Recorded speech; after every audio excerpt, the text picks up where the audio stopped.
सब सही तब होगा कि इतने सारे लोग एक साथ एक व्यक्ति से जुड़ेंगे तब। अपनी अपनी अपेक्षाओं से वह एक ही व्यक्ति इतने सारे संबंधों को प्राप्त हो जाता है। यह अनेकांत का सिद्धांत है और अनेकांत के सिद्धांत में सारे संबंधों को स्वीकार कर लिया जाता है। बस अपेक्षा लगा करके बात करो। उसे ही गुरुदेव कह रहे हैं कि दूसरों का विरोध करने की आदत छोड़िए। कोई कुछ कहे उसे सर्वप्रथम मंजूर करो। कैसे करो मंजूर? कि हाँ भाई, आपका कहना भी कथनचित ठीक है। कथनचित यह एक ऐसा शब्द है जिसके माध्यम से हम सभी मान्यताएं स्वीकार कर सुंदर समाधान दे सकते हैं। सुंदर समाधान दे सकते हैं, संतोषप्रद समाधान दे सकते हैं। अगला बोध वाक्य है, अनेकांत की प्ररूपणा के लिए सहायक है नयवाद। अनेकांत की प्ररूपणा के लिए सहायक यानी सहयोगी है नयवाद। जो कोई भी नीति है, अनीति है, ध्रुव है, अध्रुव है, जितने भी नए जाल हैं, नए जाल, नयों का जाल, नयों का विस्तार, जितने भी नए जाल हैं वे सब नयाश्रित हैं, नयों के कथन के आश्रित हैं। नए कथन पद्धति में आता है तो जितने भी नए जाल हैं वे सब नयाश्रित हैं, नयों के आश्रित हैं। और अगला वाक्य है, जैन दर्शन वकालत नहीं करता। क्या?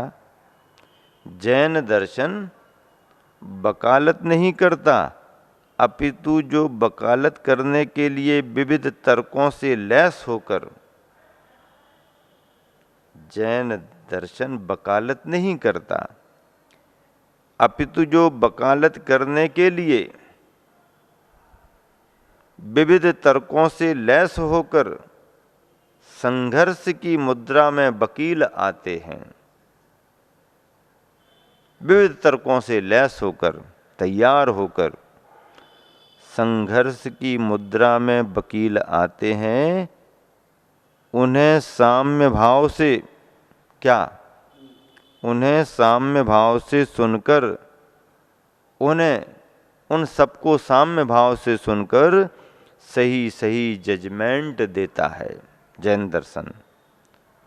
उन सबकी बातें साम्य भाव से सुनकर सही सही जजमेंट देता है, निष्पक्ष होकर निर्णय देता है।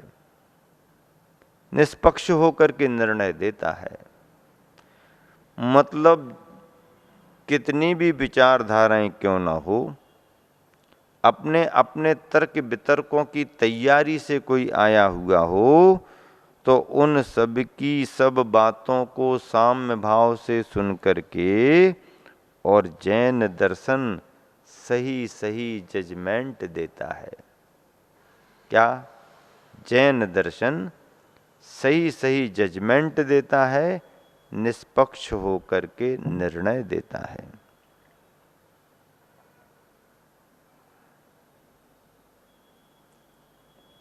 क्योंकि जैन दर्शन का सिद्धांत विस्तृत और व्यापक है, सभी की मान्यताओं को सुनता है, सभी की मान्यताओं को स्वीकार कर लेता है और अपेक्षा लगा लगा करके सही जजमेंट देता है, निष्पक्ष निर्णय देता है। कौन? जैन दर्शन।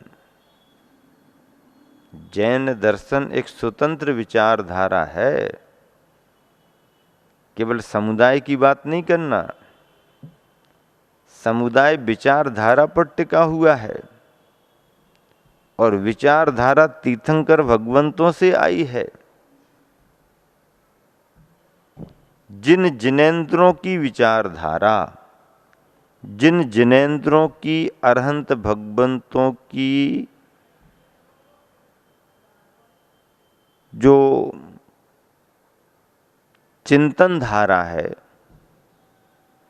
विचारधारा है, जिन जिनेंद्रों अरहंतों भगवंतों से जो ज्ञान आया हुआ है, वही विचारधारा तो यहां तक चली आई। समुदाय तो बाद में बने हैं, विचारधारा स्वतंत्र है। यह सिद्धांत जो बने हैं ये केवल ज्ञान से संबंध रखते हैं, भगवान के सर्वज्ञपने से संबंध रखते हैं। छद्मस्तों की बात नहीं कर रहा हूं मैं, जन वाणी की बात नहीं कर रहा हूं, जिन वाणी की बात कर रहा हूं। जनवाणी तो दुनिया में बहुत मिलती है। जनवाणी, जन जन की वाणी तो सामान्य है, नहीं, जनवाणी नहीं, जिनवाणी की बात कर रहा हूं। जिनवाणी जैन दर्शन की वाणी है। जैन दर्शन जिनेंद्र भगवानों का दर्शन है। दर्शन यानी मान्यता, दर्शन यानी विचार। विचार और मान्यता जो भी जैन दर्शन का रूप लिए हैं, वह जिन जिनेंद्र भगवानों से संबंध रखती हैं। इसलिए भगवान की वाणी को जिन वाणी कहा गया। क्या कहा गया? जिन वाणी। जिनवाणी चैनल की बात नहीं कर रहे हैं, नहीं तो ये रिकॉर्डिंग वाले खुश हो जाएं कि बहुत अच्छा बोल रहे महाराज जी हमारे बारे में। नीरज सुनकर के और डायरेक्टर खुश हो जाएगा, आगरा वाला। हाँ, नीरज जैन महाराज जी तो हमारे। अरे मैं तो जिनवाणी की बात कर रहा हूं। जिनवाणी यानी जिनवाणी, भगवान की वाणी। अब उस भगवान की वाणी को गुरुओं के मुख से सुन करके और रिकॉर्डिंग करके पूरे देश में सुनाते हैं, तो ये भी एक प्रभावना का अंग है। और इस सेवा के लिए भी हम सभी का उनको बहुत बहुत आशीर्वाद भी है। क्यों नहीं आशीर्वाद मिलेगा? सभी पूरे डिपार्टमेंट को, पूरे ऑफिस के जितने भी हैं, क्योंकि एक अच्छा काम कर रहे हैं, होना भी चाहिए। तत्व ज्ञान की बात जहाँ पर हमें वहाँ सुना दी, और यदि कोई लेकर के जाए और सबको सुनाए तो इसमें तो भलाई है सभी की। तो हम तो जिनवाणी की बात कर रहे हैं। अब वो अपने यहाँ ले जा करके अपने चैनल की बात करें तो वो उनकी बात है। तो ये जिनवाणी की बात है। जिनवाणी सामान्य वाणी नहीं है, जनवाणी की बात नहीं कर रहे, जिनवाणी की बात कर रहे हैं। और वैसे भी लगभग 3 वर्ष हो गए हैं और गुरुवर आचार्य श्री के व्यक्तित्व कृतित्व से संबंधित कितनी सूक्ष्म और कितने पुराने समय की बातें आप सभी के सामने रखी हैं और केवल एक ही चैनल पर चली हैं, दूसरे पर दिया ही नहीं, दूसरे को मिला ही नहीं। बस वहां से जिसको सुनने मिल गया। गुरुवर एक हैं, अद्वितीय हैं, तो एक ही जगह जाने दो। पूरे देश ने सुना, रिप्लाई आ रही है, क्योंकि गुरुवर आचार्य श्री को लोग जितना जानते हैं, वर्तमान में सब कुछ दिख रहा है वो जानते हैं, पर जो देखा नहीं लोगों ने, जो सुना नहीं लोगों ने, उस पुराने समय, प्रारंभिक समय की छानबीन करके जो चीज प्रस्तुत की गई है, उसका महत्व बहुत है। और आज वह मेरे लिए तो बहुत बड़े जीवन के सौभाग्य की बात है कि मैंने ऐसा करके अपने गुरु की जीवन यात्रा के रूप में गुरु के प्रति बहुत बड़ा भक्ति का अर्घ्य समर्पित किया है, बहुत बड़ा भक्ति का अर्घ्य समर्पित किया है।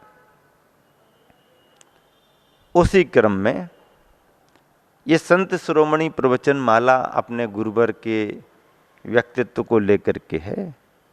तो आचार्य श्री के जो महत्वपूर्ण बिंदु हैं, विचार हैं, उनका संग्रह किया गया और संग्रह करके प्रकाशन भी कराया गया। लोग पढ़ते भी हैं, पर पढ़ने के साथ साथ लोग सुनना और ज्यादा पसंद करते हैं। क्यों सुनना पसंद करते हैं? क्योंकि जो कोटेशन लिखा गया है किताब में, सुनाते समय उसमें कुछ जरा रंग रोगन भी आ जाता है और उसमें जरा स्वादिष्टपना भी आ जाता है। वही रोचकता तो सुनने वाले को आकर्षक है, वही रोचकता तो सुनने वाले को लुभा लेती है। और ऐसा अनुभव है आज के समय में, अच्छी बात को अच्छे तरीके से रखा जाए तो लोग आज भी सुनना बहुत पसंद करते हैं। ऐसे ऐसे बोध वाक्य गुरुवर के जैसे समुद्र में से मोती निकाल निकाल करके सामने रखे जा रहे हों। अब मोती निकल करके बाहर आता है, सबको अच्छा लगता है, पर मोती निकालने वाले से तो पूछो कि मोती निकलता कैसे है और मोती समुद्र में पड़ा कहाँ है। एक ही बार की डुबकी में मोती मिलता है क्या? एक ही बार की डुबकी में नहीं मिलता। लगाते रहो, लगाते रहो, लगाते रहो। जब हाथ में लग गया तो निकाल करके सौंप दो, निकाल करके सौंप दो। ज्ञान के सागर में से भी तत्व के मोती निकालना पड़ते हैं। ज्ञान के अथाह अपार सागर में से तत्व के मोती निकालना पड़ते हैं। और जब खोजने वाले के लिए, गोताखोर के लिए वो मोती मिल जाते हैं तो उसके भी हर्ष का ठिकाना नहीं। और फिर जिसे वो मोती हाथ लगते हैं उस सुनने वाले का, प्राप्त करने वाले के हर्ष का ठिकाना नहीं। ऐसे अद्भुत बोध वाक्य सागर बूंद समाय कृति को अत्यंत प्रासंगिक, मौलिक और महत्वपूर्ण आज भी बनाए हुए हैं।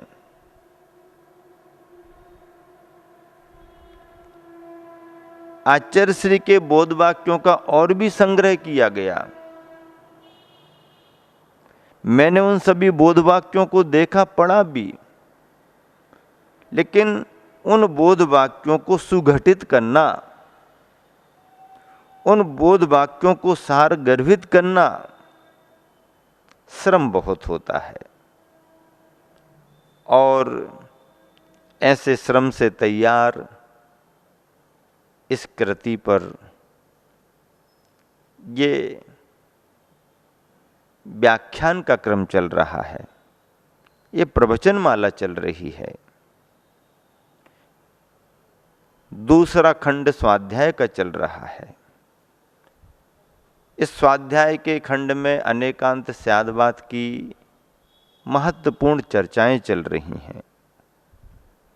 आगे गुरुवर क्या कहते हैं?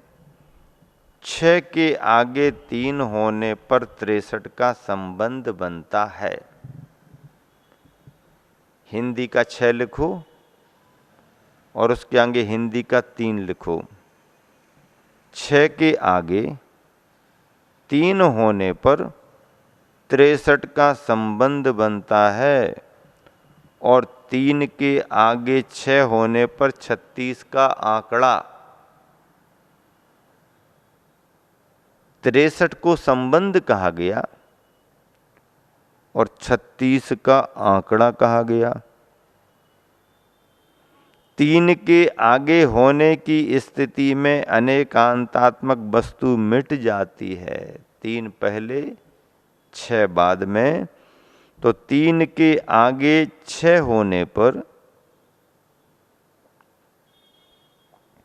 3 के आगे होने की स्थिति में अनेकांतात्मक वस्तु मिट जाती है, स्यादवाद समाप्त हो जाता है। और जब 6 और 3 एक दूसरे की ओर देखते हैं, जब 6 और 3 एक दूसरे की ओर देखते हैं, तब मिलन की स्थिति बनती है। मिलन की स्थिति बनती है, पीठ दिखाने की नहीं। मिलन की स्थिति बनती है, पीठ दिखाने की नहीं। स्यादवादी पीठ नहीं दिखाता किसी को। स्यादवादी पीठ नहीं दिखाता किसी को। पीठ कायर कमजोर दिखाता है, स्यादवादी पीठ नहीं दिखाता किसी को। 6 और 3 का बड़ा महत्व है। आचार्य श्री ने अपना चिंतन किस तरीके से सेट किया है,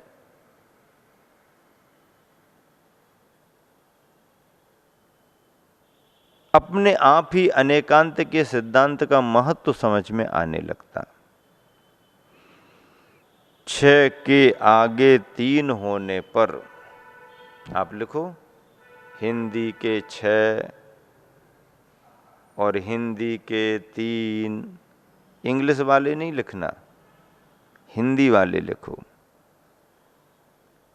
हिंदी की वर्णमाला सीखो, हिंदी की गणित सीखो। 6 के आगे 3 होने पर 63 का संबंध बनता है,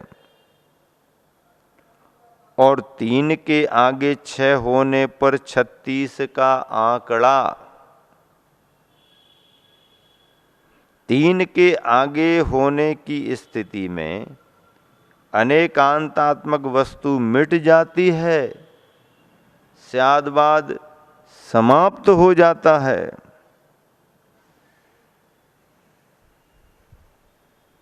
और जब 6 और 3 एक दूसरे की ओर देखते हैं, तब मिलन की स्थिति बनती है।